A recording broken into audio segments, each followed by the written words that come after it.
Hello friends, welcome in my channel. आज के इस चैनल में हम जानेंगे ट्रांसपिरेशन के बारे में। ट्रांसपिरेशन कैसा प्रोसेस।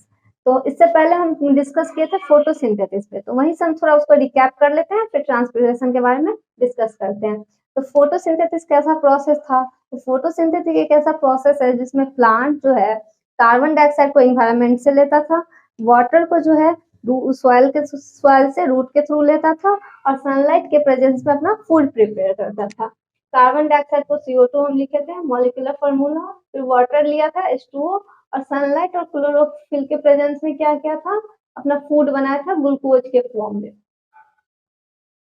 और उसमें हम बताए थे कि उस ग्लूकोज के साथ उसका ये तो ग्लूकोज फाइनल प्रोडक्ट है जिसको वो फूड के रूप में यूज करता है। इसको ब्रेक डाउन करके वो अपना एनर्जी रिक्वायरमेंट फुलफिल करता था, और साथ में ऑक्सीजन मॉलिक्यूल्स को भी रिलीज करता था, जिसको रेस्पिरेशन प्रोसेस में लिविंग ऑर्गेनिज्म द्वारा यूज किया जाता था। और हम बताए थे कि कुछ अमाउंट वाटर मॉलिक्यूल्स का भी रिलीज आउट होता था। ये जो वाटर मॉलिक्यूल्स का कुछ अमाउंट रिलीज आउट होता है ना, सनलाइट के प्रेजेंस में इवेपोरेट होके, उसी प्रोसेस को कहते हैं ट्रांसपिरेशन। तो ट्रांसपिरेशन कैसा प्रोसेस है। तो प्लांट जो अपना फूड प्रिपेयर करने के लिए रूट से जो वाटर ले लेता है, और जो वाटर उसका मेटाबॉलिक प्रोसेस में यूज होता है फूड प्रिपेयर करने के दौरान, वो तो यूज अप हो जाता है। अब बाकी जो रेस्ट वाटर बच जाता है, वो सनलाइट के प्रेजेंस में हम लोग पढ़े हैं इवेपोरेशन प्रोसेस में कि सनलाइट के प्रेजेंस में अगर कोई वाटर सरफेस पे सनलाइट आता है तो वो हीट होता है, वार्म अप होके वो वेपर के फॉर्म में ऊपर उठता है। वेपर ही क्यों ऊपर उठता है, क्योंकि वो वेट में लाइटर वेट का हो जाता है, हल्का होता है, जिसकी वजह से भाप जो है ऊपर उठ जाता है। तो ये यही प्रोसेस जो है, ये प्लांट जो है फोटोसिंथेसिस के लिए रूट के थोड़ा वाटर लेता है, और जो वाटर उसको फोटोसिंथेसिस प्रोसेस में जितना जरूरी होता है उसको यूज कर लेता है। जो rest amount of water molecules बच जाता है, वो सनलाइट के प्रेजेंस में क्या होता है, इवेपोरेट हो जाता है, और वो वाटर इन्वायरमेंट में रिलीज आउट हो जाता है। इसी प्रोसेस को ट्रांसपिरेशन कहते हैं। इसी प्रोसेस को क्या कहते हैं, ट्रांसपिरेशन कहते हैं। ट्रांसपिरेशन, ये जो प्लांट जो अपना वाटर इन्वायरमेंट से कार्बन डाइऑक्साइड लेता है, तो हम बताए थे इससे पहले वाले वीडियो में कि स्टोमाटा के थ्रू लेता है। ये क्या है, स्टोमाटा। ये स्टोमाटा, ये स्टो ये स्टोमाटा। स्टोमाटा जो है वो गार्ड सेल के द्वारा गाइडेड होता है। ये प्लांट सेल के लीव्स में प्रेजेंट होता है, जहां से हम बताए थे कि मैसिव गैसियस एक्सचेंजमेंट होता है। जैसे कि इससे कार्बन डाइऑक्साइड लेता है ये स्टोमाटा पोर के थ्रू फोटोसिंथेसिस के दौरान, और जब वो अपना फूड प्रिपेयर कर लेता है तो बाय प्रोडक्ट में ऑक्सीजन जो रिलीज करता है, उसको प्लांट क्या करता है, रेस्पिरेशन में भी यूज करता है और वाटर एनवायरनमेंट में रिलीज आउट कर देता है, जिसको हर एक लिविंग ऑर्गन्स के द्वारा रेस्पिरेशन प्रोसेस में यूटिलाइज किया जाता है। तो ये स्टोमाटा का ये पोर जो है, इसके थ्रू प्लांट जो है अपना क्या करता है, गैसियस एक्सचेंजमेंट करता है। मैसिव गैसियस एक्सचेंजमेंट होता है।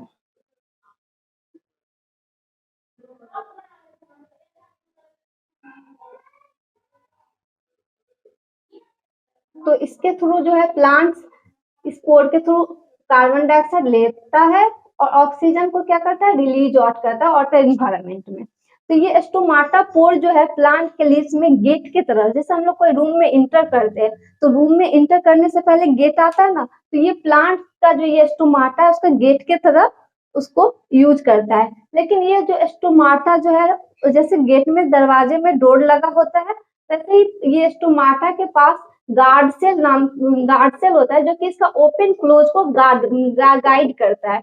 ओपन क्लोज के लिए ये गार्ड सेल जो है गाइड करता है। जैसे हम लोग कोई रूम में इंटर किए गेट के थ्रू, वैसे ही कार्बन डाइऑक्साइड जो है इसमें इंटर करता है गेट के थ्रू, या फिर बाहर निकलते हैं गेट के थ्रू, तो ऑक्सीजन भी इसी पोर के थ्रू बाहर निकलता है।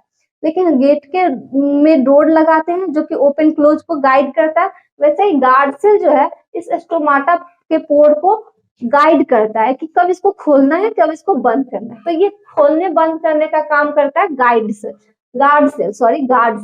तो ये गार्ड सेल कैसे उसको खोलता है, कैसे बंद करता है, कि हम इससे पहले वाले वीडियो में डिस्कस किए थे कि जो डेजर्ट प्लांट है उसमें जो है फोटोसिंथेसिस कब होता है, रात में। लेकिन सनलाइट दिन में ही क्लोरोफिल ट्रैप करके रख लेता है और रात में वो अपना फूड प्रिपेयर करता है। तो ये गार्ड सेल जो है दिन के टाइम में बंद रहता है ताकि उससे वाटर लॉस जो है डेजर्ट प्लांट का वाटर लॉस कम से कम हो सके, इसलिए ये गार्ड सेल जो है खुद को बंद करके रखता है। तो ये गार्ड सेल बंद और खोलता कैसे है, तो यही ट्रांसपिरेशन प्रोसेस में से जो ट्रांसपिरेशन प्रोसेस जो होता है, तो इससे क्या होता है वाटर सरफेस का वाटर जो है सारा इवेपोरेट हो जाता है। तो यहाँ क्या होता है वाटर का रिक्वायरमेंट जो होता है ये प्लांट में वो वाटर का अमाउंट कम हो जाता है।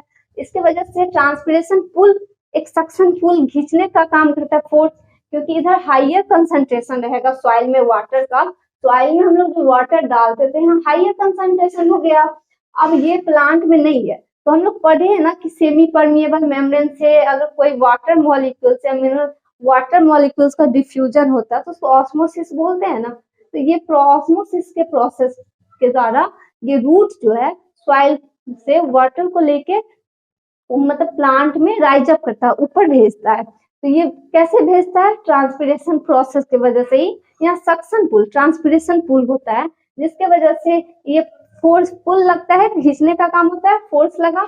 ये वाटर मॉलिक्यूल्स जो है जाइलम के थ्रू, जाइलम एक वस्कुलर टिश्यू है जिसको हम आगे भी कवर करेंगे ट्रांसलोकेशन प्रोसेस में, जो ट्रांसपोर्ट प्रोसेस हम नेक्स्ट वीडियो में डिस्कस करेंगे, उसमें हम जाइलम फ्लोएम के बारे में बताएंगे कि फ्लोएम का काम होता है फूड को ट्रांसपोर्ट करना और जाइलम का काम होता है वाटर और मिनरल को ट्रांसपोर्ट करना।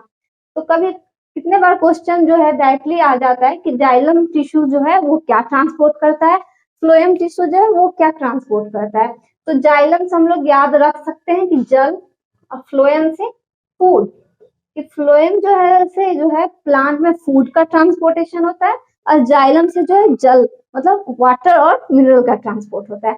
तो जाइलम वस्कुलर टिश्यू के द्वारा वाटर जो राइज अप करके प्लांट के लीव्स तक जाता है, फिर लीव्स तक गया, प्लांट वाटर एनवायरनमेंट से स्टोमाटा के थ्रू कार्बन डाइऑक्साइड ले लिया और सनलाइट के प्रेजेंस में वो अपना फूड ग्लूकोज के फॉर्म में प्रिपेयर कर लिया।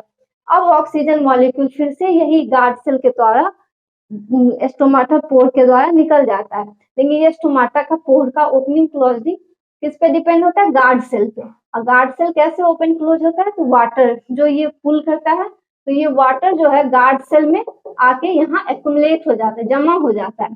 जैसे वाटर के एक्युमुलेशन की वजह से गार्ड सेल में रिजिडिटी मतलब टर्जिड हो जाती है, वो फूल जाती है। जैसे हम लोग कोई रेजिन लेंगे छोटा सा, उसको पानी में डाल देंगे तो रेजिन देखेंगे थोड़ा देर बाद फूल जा रहा है, किसमिस लिए वो खाने वाला जो ड्राई फ्रूट्स होता है उसको डाल दिए पानी में, तो थोड़ी देर बाद देखेंगे कि ये जो रेजिन है वो मतलब टर्जिड हो जाता है, एकदम फूल जाता है। क्यों? क्योंकि यहाँ जो है ऑस्मोसिस प्रोसेस होता है। तो वैसे ही जब वाटर आ जाती है, वाटर एक्युमुलेट होता है ना ये गार्ड सेल में, वो ओपन हो जाता है, वो टर्जिड हो जाता है और टर्जिड होने की वजह से यहाँ एक पोर जैसा बन जाता है। इसके वजह से यहाँ ये स्टोमाटा पोर, इसको स्टोमाटा पोर भी बोलते हैं, और यह स्टोमाटा ओपन हो गया, गैसियस एक्सचेंजमेंट हो जाता है और जैसे ही ट्रांसपिरेशन प्रोसेस हो जाता है सनलाइट के प्रेजेंस में, तो ये जो है स्टोमाटा का गार्ड सेल से पानी क्या होता है इवेपोराइज्ड हो गया, वाटर एनवायरनमेंट में वेपर के फॉर्म में चला गया। तो अब ये गार्ड सेल श्रिंक कर जाता है और श्रिंक करने की वजह से ये स्टोमाटा पोर जो है वो बंद हो जाता है, क्लोज हो जाता है। तो ये प्रोसेस है ट्रांसपिरेशन का, सनलाइट आ रहा है वेपर के फॉर्म में, ये वाटर मॉलिक्यूल्स जो है वाटर एनवायरनमेंट में रिलीज आउट हो जा रहा है। तो यही प्रोसेस को ट्रांसपिरेशन कहते हैं। I hope this video is useful to you. Thank you, thanks for watching. If you like my video, then please subscribe my channel and also hit the like button.